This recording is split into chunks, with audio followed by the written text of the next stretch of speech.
Почитувани, добар ден. Ги следите вестите на Канал 8. Советот на општина Кучани ја одржа последната редовна седница во сегашниот состав. На дневен ред се најдоа само 3 точки, па таа заврши експресно без ниту една дискусија. Само 10 ефективни минути траеше последната седница на актуелниот состав на Советот на општина Кочани. Иако во заминување, советниците одлучија на 10 дена пред официјалното истекување на мандатот да заседаваат уште еднаш и да разгледаат само 3 точки. Сепак, разгледувањето траеше многу кратко, бидејќи никој не се јави за дискусија, а и самите точки не беа доволно атрактивни за расправа.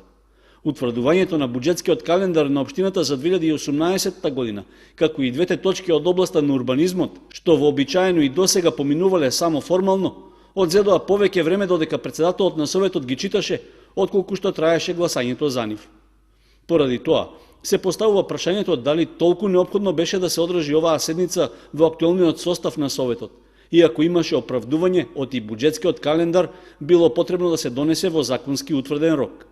Сепак, трошењето пари за организирање на седницата, за загревање на салата и паушалот за советниците од по 12.000 денари, очигледно не беа доволна провокација со станокот да се одложи и да му се препушти на новиот советнички состав.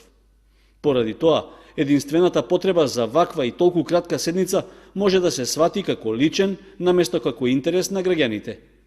Овој советнички состав памети и рекордно долги заседавања што траели по 10 часови, со одложување и продолженија. Но овој пат рекордот е постигнат со минималистички пристап. Ако не беше паузата од 5 минути што ја побара председателот на Советот, тогаш веројатно советниците на нивното последно официјално среќавање во овој состав и побрзо ќе ги напуштеа советничките клупи.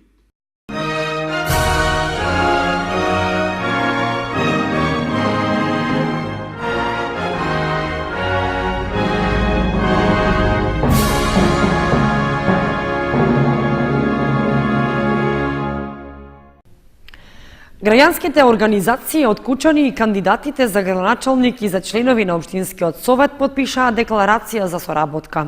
Со тоа е постигната согласност новата локална власт во наредниот 4-годишен мандат да му дава подршка на невладиниот сектор, кој треба да се вклучи во креирањето на локалните политики во повеќе области.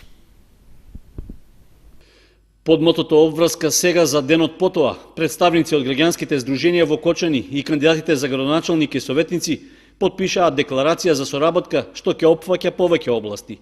На средбата на платото пред Центарот за култура Бели Мугли, каде се подпиша декларацијата, беше речено дека граѓанскиот сектор, управувачите на локалната власт ги гледа како партнери и поддржувачи во заедничките креирање на политики, планирање и спроведување на конкретни планови, предлози и мерки како на локално така и на национално ниво.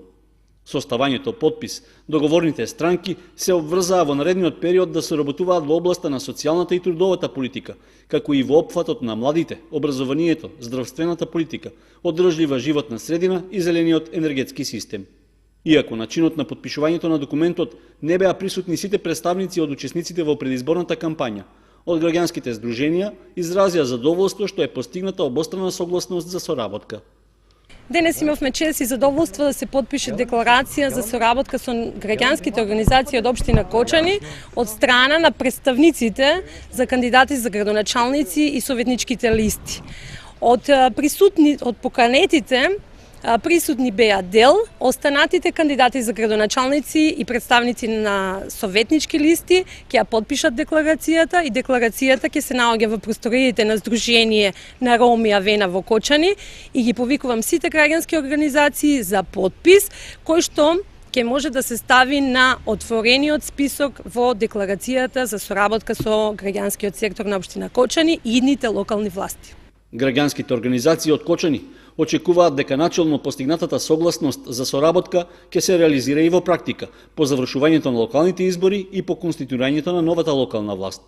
Слични документи беа подпишувани и во изминатите изборни циклуси, а меѓусебната поддршка на двете страни функционираше на задоволително ниво.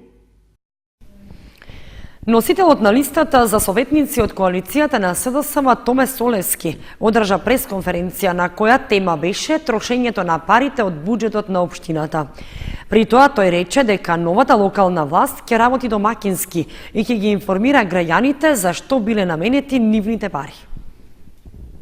Управувањето со парите од буџетот на општината, нивното наменско трошење и отчетноста за сработеното беше темата на пресконференцијата што ја организираше општинската организација на СДСМ од Кочани. Носителот на листата за советници на коалицијата што ја предводи оваа партија, Томе Солевски, потенцираше дека ќе запре неразумното трошење на парите на граѓаните за непотребни цели. Подолг период парите на граѓаните се трошат неразумно, расипнички. Пари за фантастични ручици, скапи автомобили за семејни патувања, луксузирање на сметка на граѓаните. Се нагледавме на исполнување на лични желби и страст за што поголема моќ. А граѓаните газат по ископани асфалти, родители молат за сместување на нивните деца во градинките. За спортски и културни објекти се нема пари за одржување. Училиштата тонат во баснословни долгови. Почитувани со граѓани, општинскиот буџет треба да ги следи потребите на граѓаните. Кратењето на непотребните трошоци е главен приоритет за нас. На тој начин парите ќе одат кај граѓаните, таму каде што припаѓаат. Ќе има повеќе за улици, за тротоари, за култура и спорт, за подршка на локалната самоуправа, за економија, за младите и старите, за учениците, студентите и земјоделците. Подеднакво за сите. Таквото домаќинско управување ќе биде првиот чекор кон подобар живот. Живот за нови работни места, повисоки плати и целосен напредок на општината. Парите мора да се наменуваат за потребите на граѓаните, да има подобар живот за сите. Според Солевски, наменското и отчетно трошење на парите на граѓаните е едно од заложбите во предизборната програма и на кандидатот за градоначалник што го поддржува коалицијата предводена од СДСМ. Затоа и листата за советници застанала зад него со предолба да помогне во реализирањето на ветувањата по конституирањето на новата локална власт.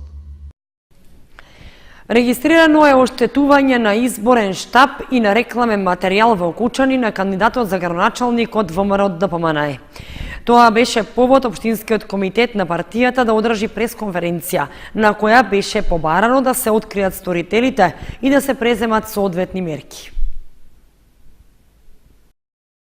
Изборниот штаб на ВМРО ДПМНЕ во населбата Усова Чешма, како и повеќе билборди на територија на општината, биле вандализирани со пораки и со политичка содржина. Партијата ги пријави инцидентите во канцеларијата на ОПСЕ и во Министерството за внатрешни работи, со барање да се преземат соодветни законски мерки за пронаоѓање и утврдување одговорност на сторителите, рече на пресконференција Лазо Митев, претседател на Општинскиот комитет на ВМРО ДПМНЕ од Кочани и носител на листата за советници. Се надевам дека навременето реагирање на надлежните ќе го спречи овој однос кон политиката и ќе спречи понатамошно ескалирање на настаните преку заплашување и компромитирање на демократските процеси. Ваквите вандалски чинови и акти се по нечии налог и нечии укажување. Бараме од опонентите да се потсетат на кодексот кој беше потпишан и да постапуваат по истиот.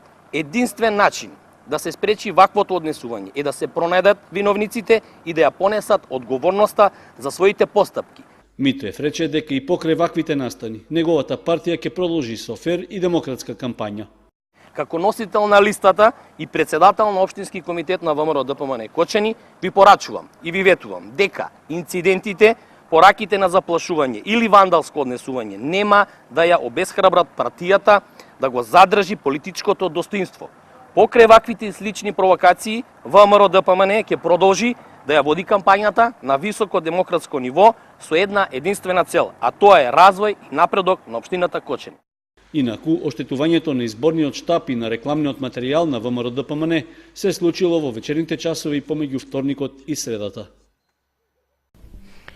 Носителот на листата за советници од коалицијата на СДСМ Томе Солевски од име на партијата го осуди чинот на вандалско однесување и оштетување на изборниот штаб и на рекламниот материјал на политичкиот опонент. Осудуваме денешниот чин, случај на партиски штаб на ВМРО ДПМНЕ и ги повикуваме сите партиски активисти да се воздржат од било какви действија со кои ќе се фрли црна дамка врз целиот предизборен и изборен процес, со оглед на тоа што нашата кампања е позитивна и таква ќе остане до крај. За таа цел ги охрабруваме надлежните органи да преземат соодветни активности. Со писмено соопштение во врска со настанот на вандализирање на објектот на ВМРО ДПМНЕ излезе и кандидатот за градоначалник поддржан од коалицијата на СДСМ Никол Чуилиев. Како надпартиски кандидат се оградувам од непромислени потези што создаваат непотребни тензии меѓу партиите и граѓаните. Како човек и како кандидат за градоначалник на Кочани, најостро го осудувам секое вандалско однесување поврзано со предизборниот процес. Кодексот за фер и демократско однесување за мене е устав во кампањата. Мојот став за позитивна кампања нема да го напуштам, без оглед на сите поединци или групи што ќе се обидат да го валкаат предизборието. Ги повикувам сите партиски структури и надлежните органи да се погрижат во позитивна атмосфера, фер и демократски, да ги поминеме и кампањата и изборите. Ве повикувам сите во дух на миролюбие да разговараме како да го направиме животот поубав и полесен, а сите деструктивни однесувања да бидат минато.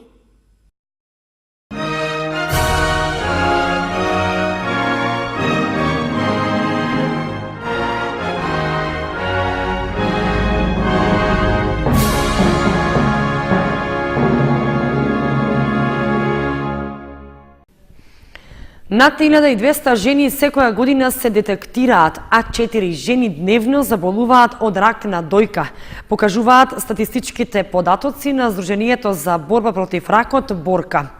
И жени од Кочани и Виница присуствуваа на розевата прошетка во Скопје, со која даваат подршка на жените болни од оваа болест. Над 1200 жени секоја година се детектираат, а 4 жени дневно заболуваат од рак на дојка, покажуваат статистичките податоци на Сдруженијето за борба против ракот Борка. Нивните заложби се да им се овозможи на сите жени и мажи да добијат соодветен и навремен третман и пристап до нова терапија. На состанок и со представници на владата добиле позитивен одговор и подршка за имплементација на националната стратегија за контрола на ракот, која ќе почне во 2018 година. И годинава се одржа 9-та поред розова прошетка Напред Розова, која ја организира Борка со подршка од амбасадата на САД. Со оваа прошетка сакаат да дадат подршка на болните од рак на дојка и нивните семејства. На прошетката присуствуваа и жени членови на Борка од Кочани и Виница. Во Скопје беше мерак да се гледа розовата прошетка со една единствена цел, Напред Розово. Чекоревме за оние што се борат со болката, да им докажеме дека не се сами во борбата против ракот на дојка. Чекоревме за оние што се изборија и за оние што, не дај Боже, треба да се борат, а не треба да се борат ако превенираат навреме. Статистичките податоци се алармантни. Ако пред 2 години имавме податоци дека од 600 до 700 нови случаи годишно се откриваат, оваа година 3 до 4 заболени неделно, да. Што значи на годишно ниво над 1200 случаи. Бројката е фрапантна, треба да се превземе нешто, значи постои колапс во здравството. Грижата за сопственото здравје е само наша и ничија друга. Треба да ни е јасно дека треба да одиме здрави на лекар, за да се превенира болеста навреме. Кога ќе е грудчето мало, тоа се лекува, тоа е излечива болест. Еве, јас пред 18 години сум оперирана и се чувствувам одлично. Но кога е веќе позафатено во поодминат период, тогаш и болката е поголема и повеќе го чини општеството да не лекува. И семејството, посебно па семејството. Зашто и лековите не се на позитивна листа. И тоа треба да се избориме.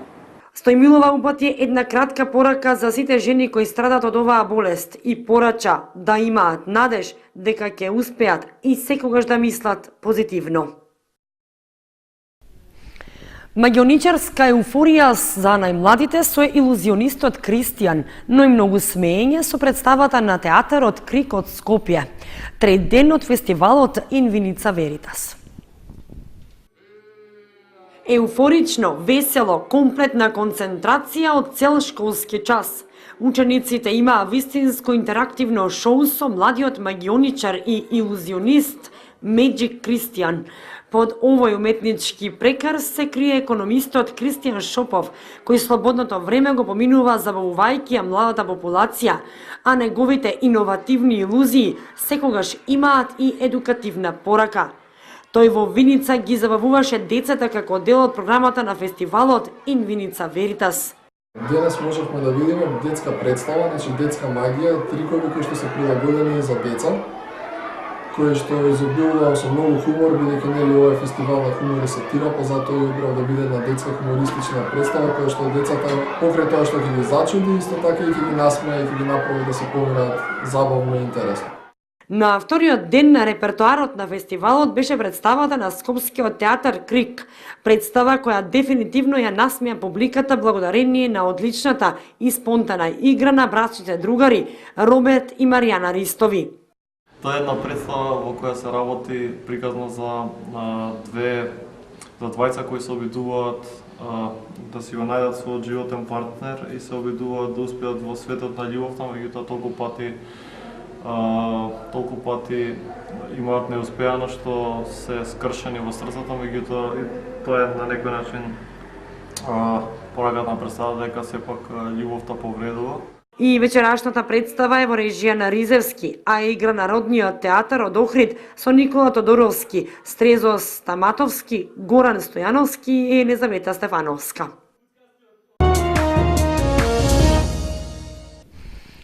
Едукативниот караван за орално здравје пристигна и во кочанските училишта. Целта е на забавен начин децата да научат како да се грижат за своите заби и да се подигне свеста за оралната хигиена, како кај децата, така и кај возрастните.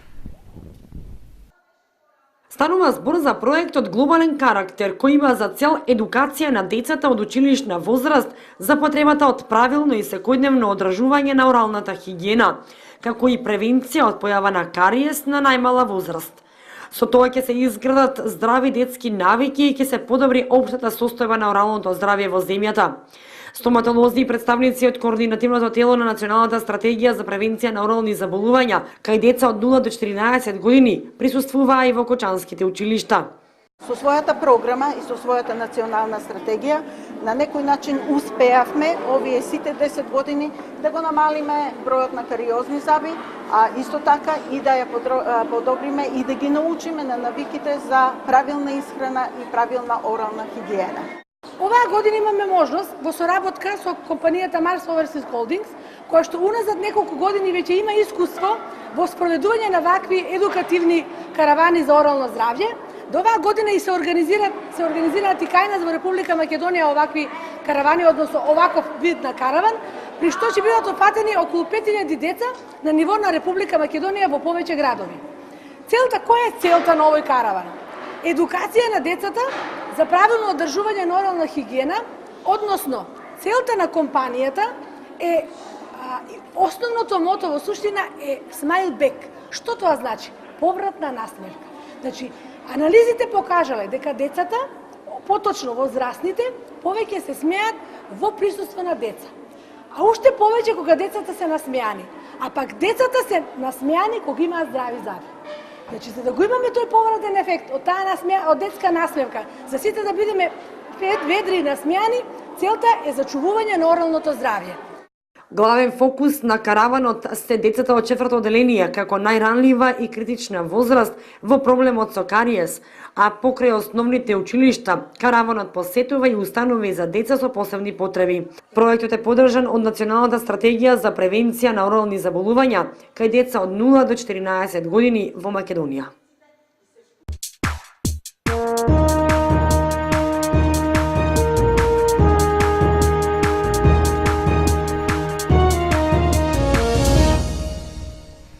Следува информацијата од спортот.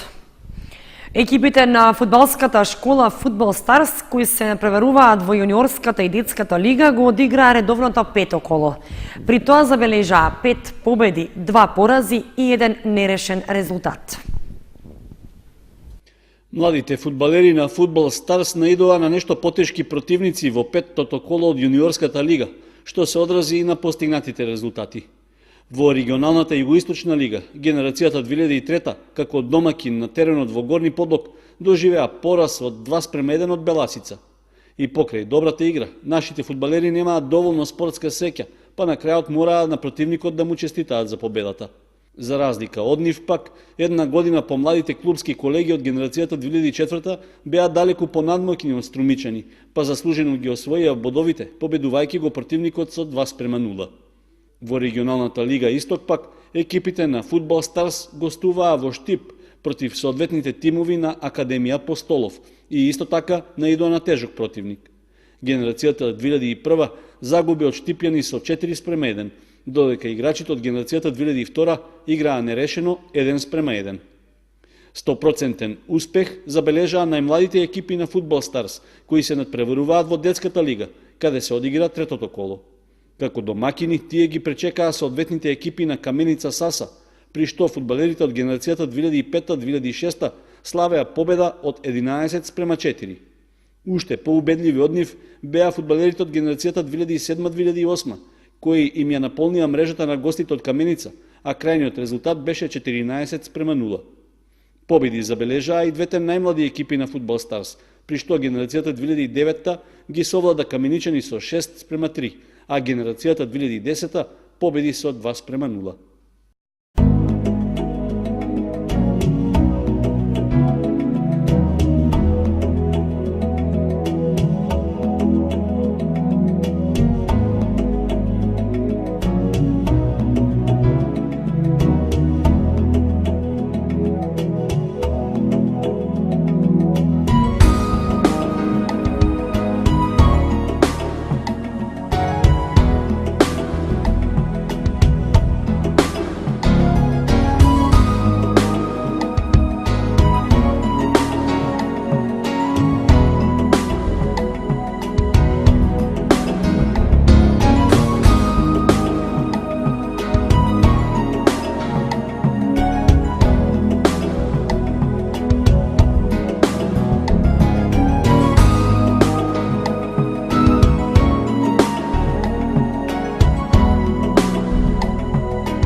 Почитувани, тоа беше се што ви подготвивме за вестите на Канал 8.